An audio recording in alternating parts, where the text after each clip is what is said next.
Croyez-vous au pouvoir du hasard? Imaginez un homme millionnaire, froid et calculateur, croisant le chemin d'une femme enceinte et sans abri, porteuse d'une révélation qui pourrait tout changer. Elle ne demande pas la charité, mais une chance de sauver la vie de sa fille. Un bébé qui a 80% de chances de naître sourd. Lui, sceptique, essaie de l'ignorer. Mais quelque chose en elle le pousse à s'arrêter. Qu'est-ce qui pourrait transformer l'âme d'un homme qui croit que l'argent achète tout? Et comment la force d'une mère peut-elle défier l'impossible? Restez avec moi, car le dénouement de cette histoire vous bouleversera comme jamais vous ne l'auriez imaginé. Le grondement sourd du moteur de la limousine a coupé le silence de l'après-midi alors que le véhicule glissait dans les rues de Riverdale. Arthur regarde le paysage urbain par la fenêtre, le regard lointain, presque ennuyé.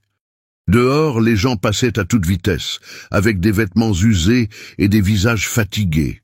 Pour lui, ils n'étaient que des éléments jetables d'un décor qui n'avait pas d'importance. Le chauffeur ralentit, ajustant la voiture à la circulation. Arthur ignore tout jusqu'à ce qu'il entende frapper à la fenêtre.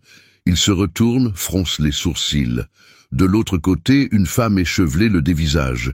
Il abaisse le verre juste assez pour que la voix de la jeune femme résonne froidement. « Que voulez-vous » dit-elle. « S'il vous plaît, monsieur, j'ai besoin d'aide pour ma fille » supplia la femme, la voix brisée. Arthur l'analyse de fond en comble. « Pourquoi aiderais-je une inconnue ?»« Parce que je suis enceinte et que ma fille a besoin d'une chance de vivre. » L'espace d'un instant, ces mots traversèrent l'air. Il rit d'un son sec. « Que voulez-vous de moi? De l'argent ?» Sans attendre la réponse, Arthur sort son portefeuille, en retire quelques billets et les tend. « Prends-les et va-t'en. » La femme hésite, regarde l'argent. « Ce n'est pas tout ce dont j'ai besoin. »« Bien sûr que non, » répondit-il avec impatience. « Que voulez-vous vraiment? Ma fille pourrait naître sourde. J'ai besoin d'aide pour lui donner un avenir. » Arthur rit à nouveau. « Vous pensez que je fais la charité? C'est votre problème. Peut-être bien, mais tu peux faire quelque chose de bien pour une fois. » Arthur plisse les yeux. « Vous ne savez rien de moi. »« Non, j'en sais assez. Votre argent n'achète pas le caractère, et vous ne semblez avoir rien d'autre. » Arthur la dévisage, puis ferme la fenêtre, mettant fin à la conversation. Mais alors que la voiture s'éloigne, il regarde dans le rétroviseur, incapable d'oublier la lueur intense dans ses yeux. Arthur regarda par la fenêtre de la limousine qui glissait dans les rues animées de Riverdale. Cependant, son esprit reste troublé. Cette femme, avec sa silhouette usée et ses yeux déterminés, occupait toujours ses pensées.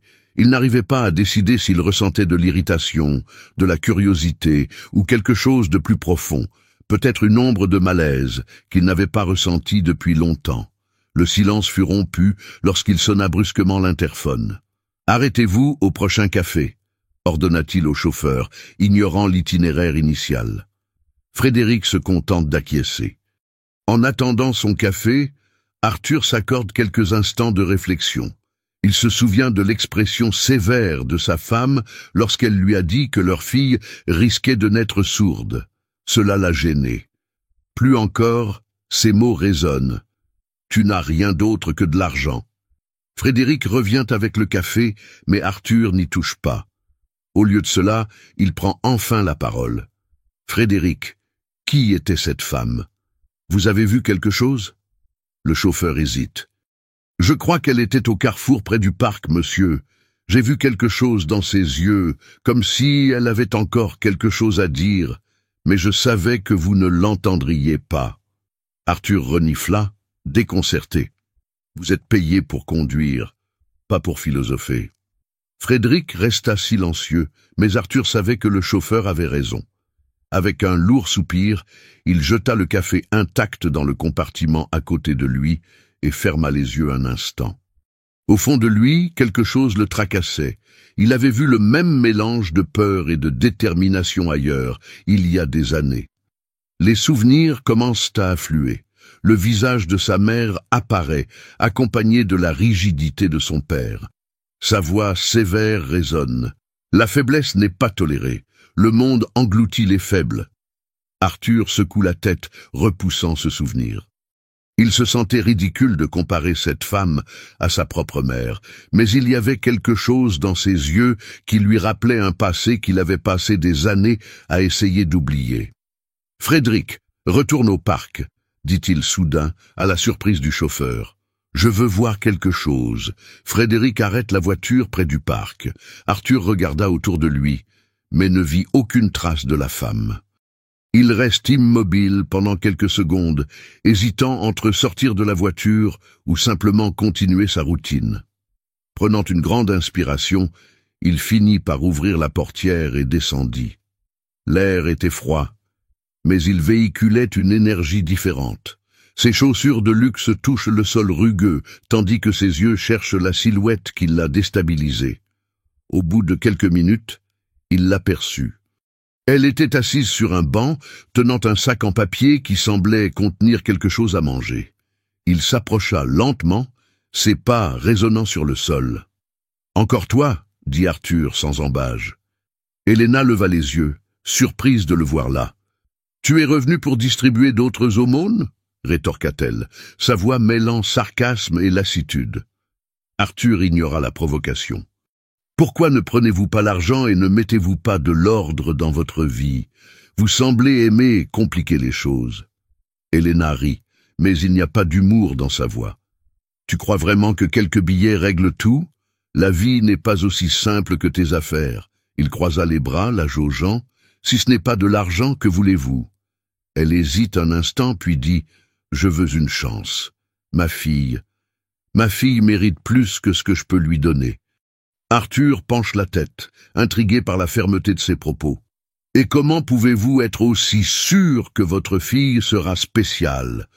Tu ne sais même pas si elle survivra à tout ça. » Helena le fixa, ses yeux brillants d'une détermination qui le déconcerta. « Parce que je crois en elle, et c'est suffisant, c'est quelque chose que tu ne comprends manifestement pas. » Il resta silencieux. Il y avait quelque chose chez cette femme qui l'interpellait. Quelque chose qui le poussait à remettre en question sa propre logique. Finalement, il rompit le silence. « Êtes-vous prête à faire tout ce qu'il faut pour votre fille ?»« Absolument », répond Helena sans hésiter. « La vie, comme cette histoire, nous met au défi de croire en quelque chose de plus grand, de faire un pas même si nous ne sommes pas tout à fait sûrs. Et c'est exactement ce dont je veux vous parler. » J'ai préparé un e-book avec des histoires émouvantes qui, comme celle-ci, montrent le pouvoir de l'inattendu et la capacité que nous avons tous de recommencer, même quand tout semble perdu. Je veux offrir cet e-book aux premières personnes qui le verront et qui, comme vous, sont à la recherche d'inspiration pour transformer leur journée. C'est un cadeau qui pourrait changer votre façon de voir la vie et ses défis. Saisissez cette chance pendant qu'elle est là. Arthur acquiesce lentement. « Alors, venez avec moi, voyons jusqu'où ira votre détermination. » Les yeux d'Helena s'écarquillèrent, ne sachant pas s'il s'agissait d'une offre sincère ou d'un nouveau jeu cruel. « Pourquoi? Qu'est-ce que tu y gagnes ?» Arthur haussa les épaules, le ton indifférent. « Peut-être que je suis curieux, ou peut-être que je veux juste te prouver que tu as tort. » Elle hésita un instant, mais savait que c'était sa seule chance. Avec un soupir, elle se leva. « D'accord, je viens avec toi. »« Je viens avec toi. » Arthur ne dit rien, se retourne et se dirige vers la limousine. Lorsqu'ils atteignirent la voiture, Frédéric jeta un regard inquisiteur à Arthur, mais resta silencieux. « Monsieur Arthur !» commença Helena en regardant la limousine comme s'il s'agissait d'un univers complètement différent du sien. « Je ne veux pas être l'une de vos distractions. » Il se tourna brièvement vers elle, l'expression inébranlable. « Je ne m'attends pas à ce que vous le soyez. Maintenant, entrez. » Elle entra mal à l'aise devant le luxe qui l'entourait. Arthur s'assit à côté d'elle et ordonna à Frédéric de conduire. « Où allons-nous » demanda-t-elle. « Vous verrez » répondit-il en regardant par la fenêtre. La limousine s'arrêta devant le luxueux complexe hôtelier situé à la périphérie de Riverdale. Le bâtiment, imposant et entouré de jardins impeccables, semblait un monde complètement éloigné de la réalité qu'Helena connaissait. Elle hésita avant de descendre, fixant Arthur comme si elle attendait une explication. Pourquoi sommes-nous ici? Demanda-t-elle, la voix empreinte de suspicion. Vous allez passer un certain temps ici. Nous devons nous préparer avant de prendre des décisions importantes, répondit Arthur, avec le naturel de quelqu'un qui faisait cela tous les jours. Helena croisa les bras, mal à l'aise. Je n'ai pas l'habitude, je ne veux pas m'endetter avec toi. Arthur laissa échapper un petit rire, qui ressemblait plus à une réaction automatique qu'à une réaction sincère. Arthur laisse échapper un petit rire qui ressemble plus à une réaction automatique qu'à une véritable réaction. Considérez cela comme un investissement pour le bien de votre fille. Elle ne répondit pas, mais le suivit en silence tandis qu'il commençait à marcher vers le bâtiment.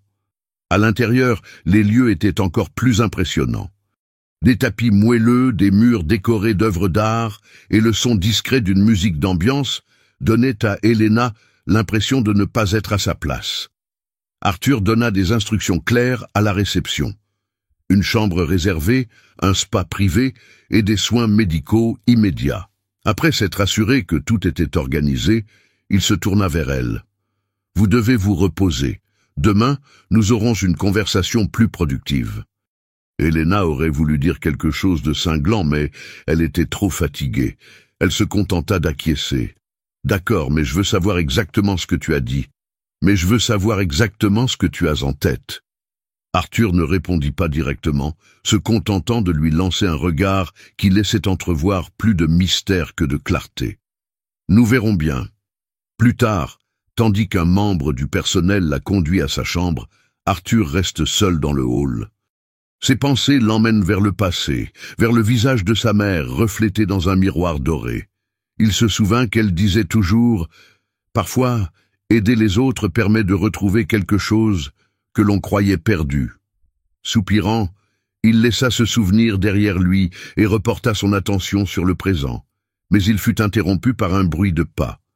En se retournant, il découvre son grand-père, Henri, qui vient d'arriver au centre de villégiature. « Qu'est-ce qui se passe ici, Arthur ?» demanda Henri en fronçant les sourcils. « Tu n'as pas l'habitude d'amener des étrangers dans ton domaine. » Arthur croise les bras, comme s'il s'attendait à une désapprobation. « C'est compliqué. Il n'y a pas lieu de s'inquiéter. » Henri arqua les sourcils. « Compliqué ? La dernière fois que je t'ai entendu utiliser ce mot, c'était quand tu as essayé de sauver cette entreprise en faillite qui a failli te ruiner. »« Il ne s'agit pas d'affaires, grand-père, » répond sèchement Arthur. Mais il y avait un poids dans sa voix qu'Henri ne laissa pas passer inaperçu. « Alors de quoi s'agit-il » insiste Henri.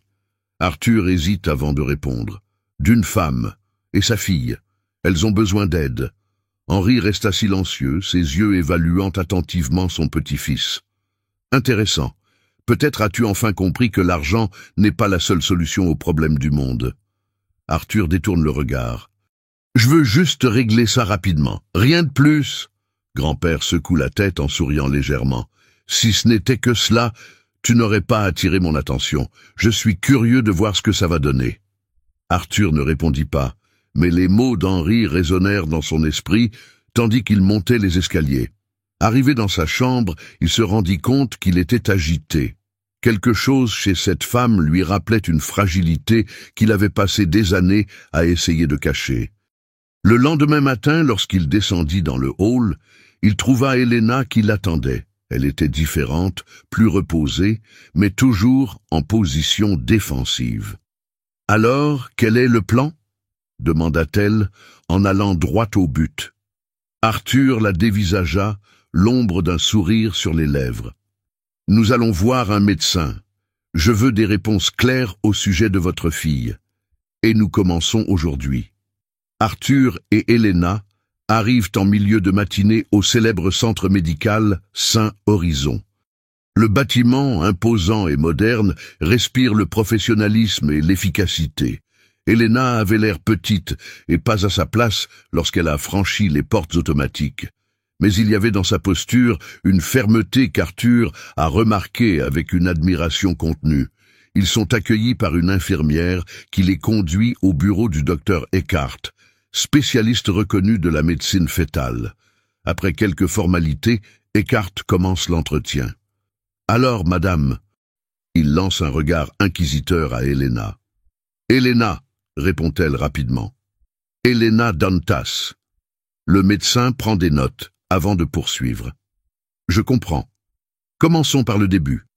Vous avez dit que vous aviez contracté la rubéole au cours des premières semaines de votre grossesse? Elena acquiesce. Oui, c'était vers la 8e semaine.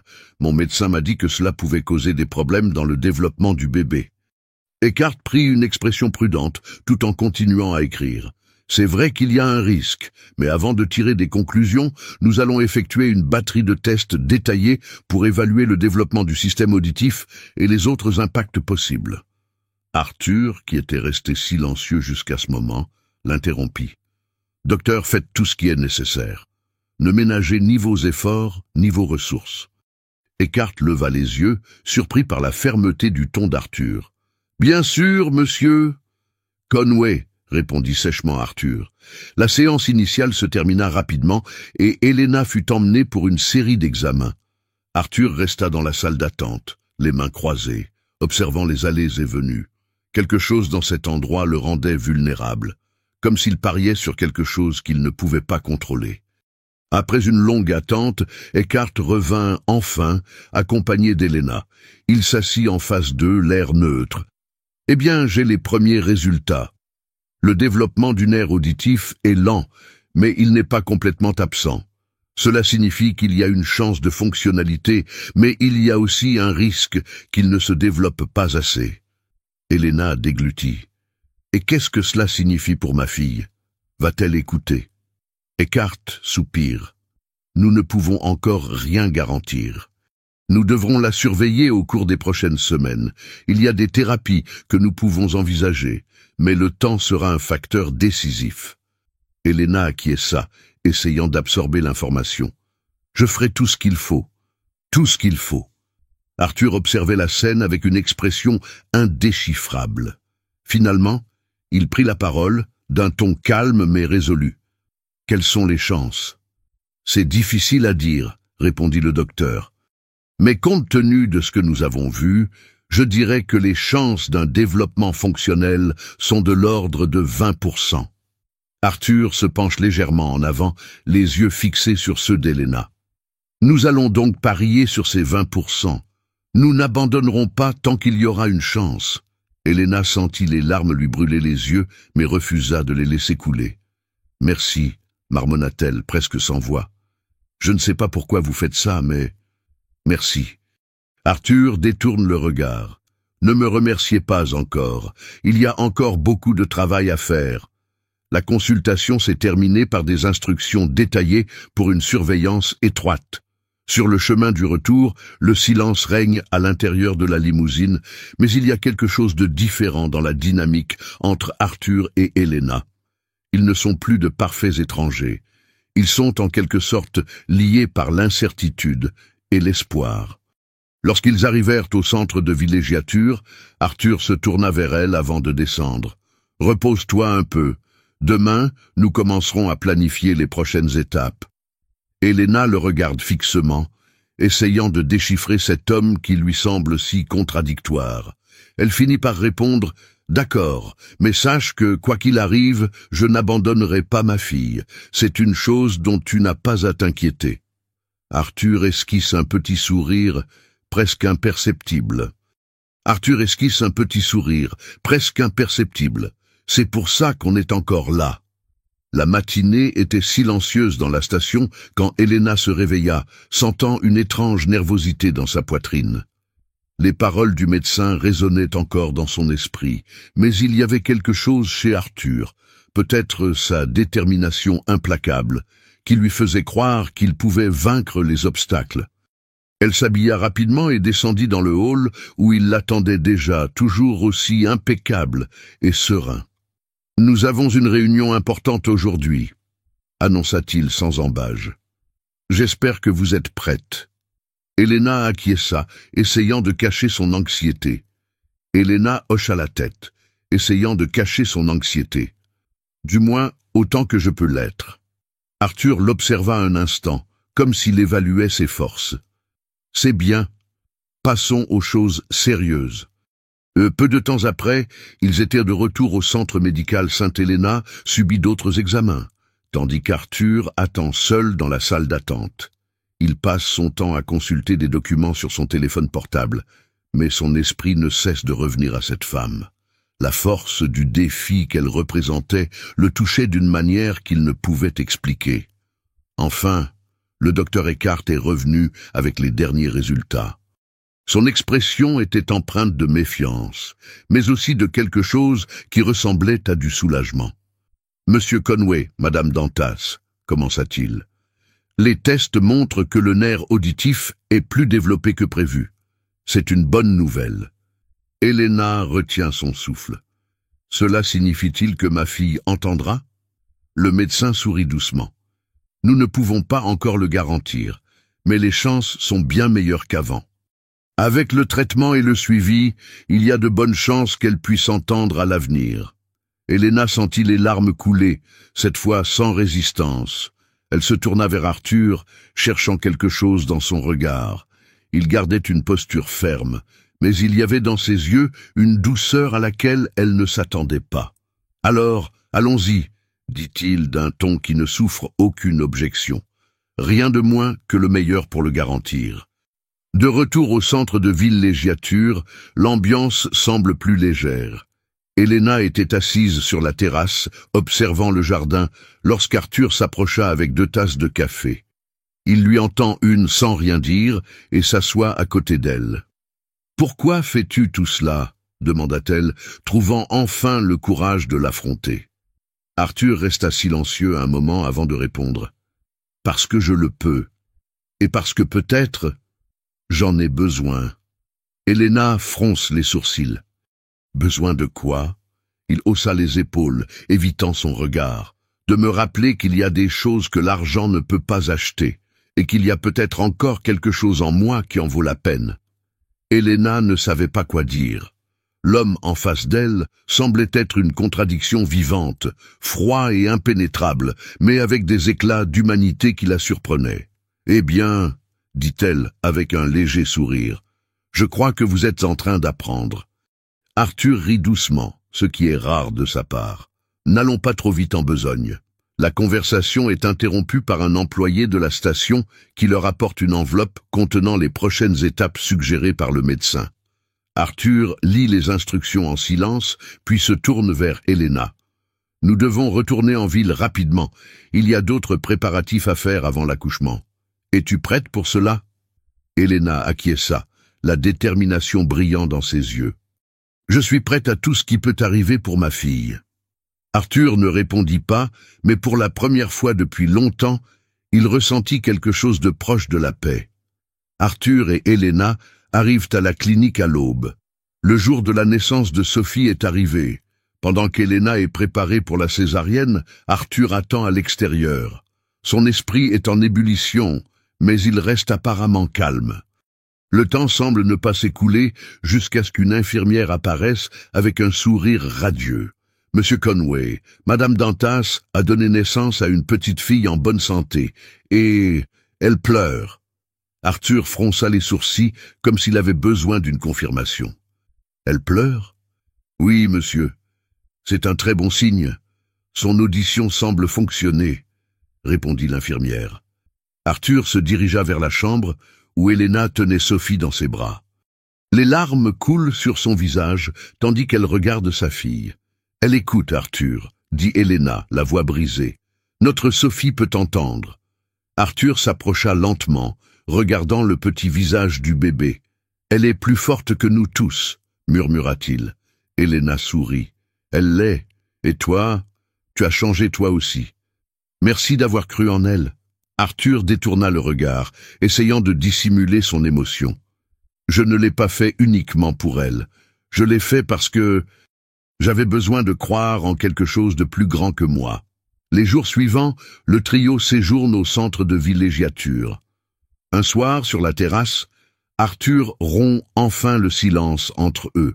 « Helena, j'ai fait beaucoup d'erreurs, mais toi et Sophie êtes peut-être la première bonne chose que j'ai faite. » Helena le regarda avec surprise, tandis qu'il sortait de sa poche une petite boîte en velours.